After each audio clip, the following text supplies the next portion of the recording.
नमस्कार साथियों, मेरा नाम है आर.के. सिंह। संस्कृति आईएएस यूट्यूब चैनल पे आप सभी का स्वागत है। आज के एपिसोड में हम जिस टॉपिक की चर्चा करने वाले हैं ये जुड़ता है अमेरिकी प्रशासन से।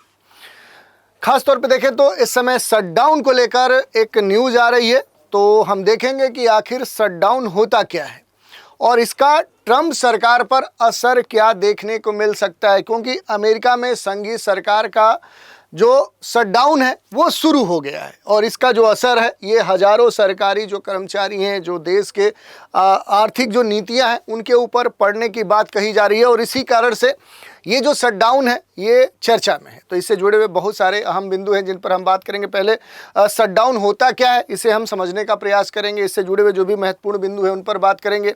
शटडाउन आखिर क्यों हुआ है वहाँ पर उसकी भी हम चर्चा करेंगे और इससे जुड़े हुए शटडाउन के जो टाइम पीरियड है, इस शटडाउन के दौरान आखिर क्या होगा, सरकारी कर्मचारियों की जो बात की जा रही है उनसे जुड़े हुए क्या प्रभाव देखने को मिल सकते हैं, सरकारी सेवाओं पर क्या प्रभाव देखने को मिल सकते हैं, इसका आर्थिक जो प्रभाव है वो क्या देखने को मिल सकता है और व्हाइट हाउस जो है उसकी क्या प्रतिक्रिया है इस शटडाउन के संदर्भ में। शटडाउन पर जो ट्रंप सरकार है आखिर इसका क्या कुछ असर पड़ने वाला है, इसके क्या असर पड़ सकते हैं उस पर हम बात करेंगे और फिर देखेंगे ओवरऑल की आखिर अमेरिका में जो अमेरिकी जो कांग्रेस है उसका क्या स्ट्रक्चर है, उसमें क्या बातें हैं, कितने सदन होते हैं, जैसे हमारे यहाँ जैसे 2 सदन होते हैं ठीक वैसे वहाँ क्या स्थिति है उस पर हम बात करेंगे। दोनों सदनों के संदर्भ में जो भी बजट है, जो शटडाउन है उसका भी क्या कुछ महत्व हो सकता है उस पर भी हम चर्चा करेंगे और लास्ट में एक प्रश्न देखेंगे। तो चलिए स्टार्ट करते हैं। क्या अमेरिका के बर्बादी होने की जो शुरुआत है क्या वो हो चुकी है और उसकी क्या निशानी है शटडाउन, तो ये इस समय चर्चा में है जिस पर हम बात करने वाले हैं और इससे जुड़े हुए जो भी अहम पहलू हैं उन पर हम डिटेल से आज बात करेंगे। पहले न्यूज़ देखते हैं, शटडाउन क्या होता है और इसका ट्रंप सरकार पर क्या असर होने जा रहा है, ये चर्चा में है क्योंकि अमेरिका में संघीय सरकार का जो शटडाउन है वो शुरू हो गया है।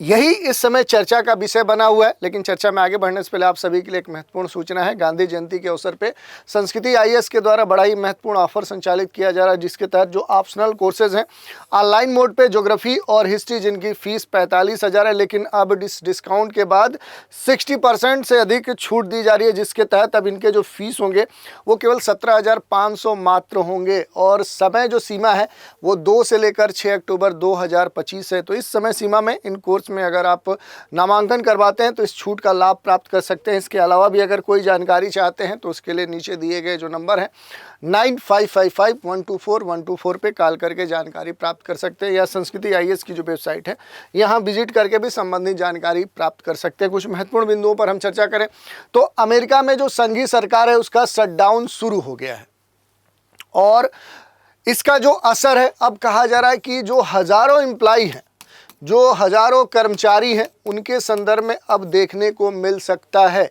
देश की जो आर्थिक गतिविधियां हैं वो भी क्या हो सकती हैं, वो अब प्रभावित हो सकती हैं और इसी कारण से कहा जा रहा है कि अमेरिका के जो बुरे दिन हैं उसकी शुरुआत हो चुकी है, उसकी ये निशानी है संघीय सरकार का शटडाउन। तो ये अब चर्चा में है। अगर थोड़ा सा इससे जुड़े हुए महत्वपूर्ण बातों की हम चर्चा करें कि आखिर शटडाउन है क्या, ये सबसे महत्वपूर्ण बात हो जाती है। तो शटडाउन एक सिचुएशन है, एक स्थिति है जब अमेरिकी जो सरकार है, अमेरिका का जो प्रशासन है, जिससे इस समय देखें तो ट्रंप के निर्देशन में वहाँ की सरकार चल रही है, तो सरकार को चलाने के लिए आवश्यक जो बजट है वो उसके पास अगर नहीं होता है, ये कहा जा रहा है कि जब अमेरिका को चलाने के लिए आवश्यक बजट पास नहीं हो पाता है, जिससे सरकारी एजेंसियों और जो कर्मचारी हैं उनको फंडिंग ही नहीं मिलती है, ये बात कही जा रही है कि अगर वो पास नहीं हो पाया और इसी के संदर्भ में अमेरिका जो है वो चूँकि हर साल जो बजट है वो पास कराती है और अगर सीनेट और हाउस जो बजट है उस पर सहमत नहीं होते हैं तो सरकारी खर्च रुक जाता है। नॉन एसेंशियल जो गैर जरूरी सेवाएं हैं, जो दफ्तर है वो बंद हो जाते हैं। आवश्यक जो सेवाएं हैं जैसे आर्मी, सेना, air traffic control, social security, ये तो चलते रहेंगे, लेकिन जो नॉन एसेंशियल होंगे वो सेवाएं बंद हो जाती है, दफ्तर बंद हो जाते हैं। अमेरिका में 1981 से अब तक 15 बार शटडाउन हो चुका है और अब एक बार फिर 2025 में अमेरिकी जो शटडाउन है ये अमेरिकी जो सरकार है उसका शटडाउन सीनेट में बजट बिल पास न होने के कारण हो गया है और इसी कारण से ये चर्चा में है। तो ये सिर्फ एक स्थिति है जिसमें क्या होता है कि अमेरिकी सरकार को चलाने के लिए जो आवश्यक बजट है वो पास नहीं हो पाता है। ये बात कही जा रही है जिससे सरकारी एजेंसियां और जो कर्मचारी हैं उन्हें फंडिंग नहीं मिल पाती है। अगर हम बात करें कि इस तरह की जो स्थिति देखने को मिलती है, इसमें अगर हम देखें कि शटडाउन क्यों हुआ, ये एक प्रश्न है कि ये तो क्या हो गया। अगर हम पूछें कि आखिर शटडाउन क्यों हुआ, तो अमेरिका में 2025 में इस वर्ष अमेरिकी सरकार का जो शटडाउन है वो सीनेट में बजट बिल पास न होने के कारण हुआ है। डेमोक्रेटिक जो पार्टी है, डेमोक्रेट्स जो है, उनका जो प्रस्ताव है वो खारिज है। डेमोक्रेट्स ने शटडाउन से बचाने के लिए फंडिंग बिल पेश किया, लेकिन 100 सदस्यों वाले सीनेट में इसे केवल 47-53 मतों से ही एक तरह से पास मत मिले। इस कारण से ये पास नहीं किया जा चुका और इसी कारण से देखें तो अब यहाँ पर स्थिति देखने को मिल रही है। अब यहाँ पर अब क्या है कि अब रिपब्लिकन जो है उनके लिए अब एक तरह से इसके संदर्भ में कहा जाए कि रिपब्लिकन का जो बिल है वो भी फेल है, क्योंकि रिपब्लिकन ने भी अपना फंडिंग बिल पेश किया लेकिन वो भी 55-45 से खारिज हो गया और इस तरह से कोई भी प्रस्ताव आवश्यक जो 60 वोट है उनके समर्थन तक नहीं पहुंच पाया। और ये कहीं ना कहीं देखें तो अमेरिका में जो एक राजनैतिक स्तर पे जो असहमति है, अब उस असहमति को क्या कर रहा है, अब दर्शा रहा है। ये सबसे खास बात है, यानी कि पॉलिटिकल स्तर पे अमेरिका में लोगों के बीच में, पार्टियों के बीच में, बड़े जो दल हैं उनके बीच में सहमति नहीं है। रिपब्लिकन के पास कांग्रेस पर नियंत्रण है, लेकिन सीनेट में खर्च से जुड़े किसी भी बिल को पास कराने के लिए उसे 60 वोट की ज़रूरत है, जो उसे प्राप्त नहीं हो रहा है। इसका मतलब कि पॉलिटिकली स्ट्रांग स्थिति में वहाँ पर वर्तमान सरकार नहीं है और डेमोक्रेट्स और रिपब्लिकन एक दूसरे पर शटडाउन की जो जिम्मेदारी है वो डाल रहे हैं। अब सबसे अहम जो बात हो जाता है कि आखिर ये जो शटडाउन है इसका जो असर है वो क्या होगा, शटडाउन के दौरान क्या स्थिति देखने को मिलती है। तो देखिए, शटडाउन के दौरान कई सारी जो सरकारी सेवाएं हैं वो प्रभावित हो जाती हैं, वो होंगी ही। कुछ कामकाज भी ठप हो जाता है। जैसे एक एक करके हम बात करते हैं, जैसे सरकारी अगर कर्मचारी के स्तर पे बात करें तो हजारों जो फेडरल कर्मचारी हैं वो बगैर वेतन के अब छुट्टी पर जाएंगे। गैर जरूरी नॉन इसेंशियल जितने भी, अगर हम बात करें गैर जरूरी जो विभाग हैं, जो डिपार्टमेंट हैं, उन विभागों की अगर हम बात करें तो इनका जो पूरा कामकाज है वो कामकाज क्या हो जाएगा, वो पूरी तरह से ठप हो जाएगा। अगर इसके अलावा हम देखें कि सरकारी जो सेवाएं हैं उन सरकारी सेवाओं के ऊपर क्या प्रभाव पड़ेगा, तो सरकारी सेवाओं के संदर्भ में अगर हम प्रभाव की बात करें तो ये सबसे अहम हो जाता है। तो नेशनल पार्क, सरकारी संग्रहालय क्या हो जाएंगे, बंद हो जाएंगे। लेबर डिपार्टमेंट के ब्यूरो ऑफ जो लेबर जो स्टैटिस्टिक्स है वो बंद हो जाएंगे। मासिक जॉब्स रिपोर्ट्स जारी नहीं होगी और अमेरिकी जो अर्थव्यवस्था है उसकी स्थिति समझने में, चूँकि मासिक जो जॉब रिपोर्ट्स है वो अनिवार्य होती है लेकिन अब वो जारी नहीं होगी। और इसी के अलावा देखें तो सरकारी कर्मचारी, सरकारी जो सेवा है वो तो प्रभावित होंगे ही, इसके साथ इसका एक इकोनॉमिक इम्पैक्ट भी देखने को मिल सकता है। आर्थिक जो प्रभाव है वो भी देखने को मिल सकता है। जैसे रिपोर्ट न आने से वहाँ पर जो रोज़गार है, आर्थिक जो आंकड़े हैं उनमें अनिश्चितता बढ़ने की जो दर है वो देखने को मिलेगा। जो भी निवेशक है, जो इन्वेस्टर हैं, जो कारोबारी हैं, वो अपना निर्णय सही तरीके से ले नहीं पाएंगे और इससे क्या होगी कि जो अनिवार्य जो सेवाएं हैं, जो नेसेसरी कह सकते हैं कि सर्विसेज हैं, वो सेवाएं भी हो सकता है कि कुछ हद तक प्रभावित होंगी। जैसे सेना, जो एयर ट्रैफिक है, कंट्रोल है, सोशल सिक्योरिटी है, तो ये अलग बात है कि डायरेक्ट इनके ऊपर इम्पैक्ट नहीं पड़ता है, लेकिन कुछ हद तक इनके ऊपर भी प्रभाव देखने को मिल सकता है, जबकि ये प्रभावित नहीं होंगी। अब इस पूरे मसले में अगर देखें कि व्हाइट हाउस की क्या प्रतिक्रिया आई है, तो शटडाउन की पुष्टि कर दी गई है। इसकी जिम्मेदारी एक दूसरे पर दोनों पार्टियां डाल रही हैं, लेकिन रिएक्शन के संदर्भ में देखें तो प्रबंधन और जो बजट कार्यालय है ज्ञापन जारी कर कहा है कि सरकार मंगलवार जो मध्यरात्रि है उससे बंद हो जाएगी। काउंटडाउन जो क्लॉक है वो स्टार्ट हो जाएगा। व्हाइट हाउस की जो वेबसाइट है उस पर शटडाउन का टाइमर लग गया है और जो डेमोक्रेट शटडाउन है वो कहा जा रहा है इसे, लिखा गया है कि लोग डेमोक्रेट्स से सहमत नहीं हैं। तो एक दूसरे के ऊपर जो आरोप लगाने की बात है वही यहाँ पर देखने को मिल रही है।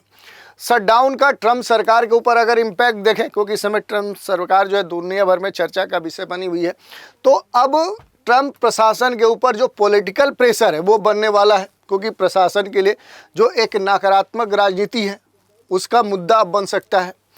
जनसंपर्क के लिए जो चुनौती है वो भी देखने को मिल सकता है, क्योंकि जनता और जो मीडिया, जो लोग हैं, जो पीपुल हैं, जो मीडिया है, उनके स्तर पे अब बड़ा मुद्दा देखने को मिल सकता है। सरकार की नीतियों पर क्या होगा कि अब सवाल उठाया जाएगा, जो भी पॉलिसीज़ हैं उनके ऊपर क्या किया जाएगा, अब प्रश्न चिन्ह खड़ा किया जाएगा। और इसके घेरे में कौन आएंगे, तो राष्ट्रपति जो ट्रम्प है वो आएंगे, क्योंकि पहले से ही अपनी कई सारी नीतियों के कारण ये अपने देश में ही घिरते हुए दिखे हैं।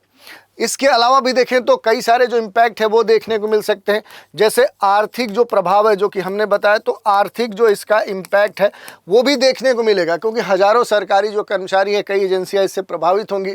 जॉब रिपोर्ट्स, आर्थिक डेटा न आने से बाजार, निवेशक सब क्या होंगे, अस्थिर अपने को महसूस करेंगे। और इन सब का जो प्रभाव है वो कहीं ना कहीं सोशल स्तर पर पड़ेगा। तो एक जो सामाजिक स्तर पर इसका जो प्रभाव है वो भी देखने को मिलेगा। नेशनल पार्क, संग्रहालय, अन्य जो सार्वजनिक सुविधाएं वो बंद हो जाएंगी। नागरिकों को सरकारी सेवाओं के लिए लंबी प्रतीक्षा करनी पड़ सकती है। तो ओवरऑल हम यही कह सकते हैं कि अमेरिका में जो शटडाउन है एक गंभीर आर्थिक और राजनीतिक स्थिति को दर्शाता है, और ये भी दर्शाता है कि राजनीतिक असहमति और फंडिंग बिल में मतभेद सीधे सरकारी कामकाज और नागरिकों की जो रोज़मर्रा की ज़िंदगी है उसको प्रभावित कर सकते हैं। अमेरिका में ट्रम्प प्रशासन के लिए एक चुनौतीपूर्ण इस समय है, क्योंकि जनता और मीडिया इस स्थिति को सरकार की क्षमता, सरकार यानी प्रशासन ट्रम्प की है, तो उसकी जो नीतियां हैं उनके ऊपर अब सवाल उठाना शुरू कर दी है। तो एक गंभीर समय माना जा सकता है। अब थोड़ा सा हम बात कर लें अमेरिका में जो अमेरिकी कांग्रेस है उस पर हम चर्चा कर लेते हैं। अमेरिका की जो संसदीय देखें, संसदीय प्रणाली तो वहाँ पर नहीं है, बल्कि संघीय प्रणाली है। फेडरल सिस्टम है जिसमें कांग्रेस ही विधायी सत्ता रखती है, और ये 2 सदनों में बटी हुई है। पहला जो सदन है उसे हम क्या बोलते हैं, उसे हम सीनेट बोलते हैं। क्या बोलते हैं, उसे हम सीनेट बोलते हैं। सीनेट क्या है, तो ये वहाँ का उच्च सदन होता है। जैसे हमारे 2 सदन है, लोकसभा, राज्यसभा, ठीक वैसे ही वहाँ पर क्या है, ये अपर हाउस उच्च सदन माना जाता है। संख्या इसमें 100 है। प्रत्येक राज्य से इसमें 2-2 जो उम्मीदवार हैं वो रखे जाते हैं। इनका जो कार्यकाल होता है वो 6 वर्ष का होता है। 2 वर्ष में 1/3 जो सदस्य वो रोटेट होते रहते, बदलते रहते हैं, इसका मतलब कह सकते हैं। अगर सीनेट के महत्वपूर्ण जो अधिकार हैं उन अधिकारों की अगर हम चर्चा करें कि सीनेट्स के क्या अधिकार होते हैं, तो राष्ट्रपति के प्रस्तावित न्यायाधीशों और मंत्रियों को मंजूरी देना होता है। जो ट्रीटीज हैं, संधिज, उनको अनुमोदित करना होता है। बजट और खर्च पर चर्चा करना, उसे बिल को पास करना, और प्रत्येक राज्य की इसमें बराबरी भागीदारी होती है, चाहे उसका आकार जो भी हो। जैसे हमारे यहाँ ये चीज़ देखने को नहीं मिलती है, लेकिन वहाँ पर ये चीज़ देखने को मिलती है कि छोटा भी क्षेत्रफल का अगर कोई राज्य है तो उसकी भी भागीदारी उतनी ही है जितना बड़े क्षेत्रफल वाले राज्य की होती है। दूसरा जो होता है कि हाउस ऑफ रिप्रेजेंटेटिव, दूसरा जो होता है यहाँ पर जो सदन होता है इसे लोअर कह सकते हैं कि हाउस कहा जाता है, निम्न सदन कहा जाता है। इसकी जो संख्या है ये 435 है। जहाँ यहाँ पर 100 है, यहाँ पर 435 है। ये जनसंख्या के अनुरूप क्या होता है कि राज्यों के स्तर पर विभाजित है। इनका जो कार्यकाल है, जहाँ वहाँ 6 वर्ष है, इसका 2 वर्ष होता है।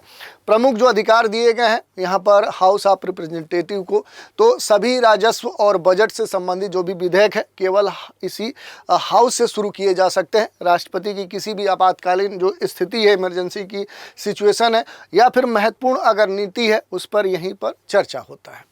इसके अलावा अगर आप देखेंगे तो इसके महत्व भी हैं। जैसे अगर हम महत्वों की हम बात करें तो देखिए, बजट बिल जो फंडिंग बिल है, और इसके अलावा अगर देखेंगे एप्रोप्रिएशन जो बिल है, सदन में दोनों सदनों के पास अनिवार्य है।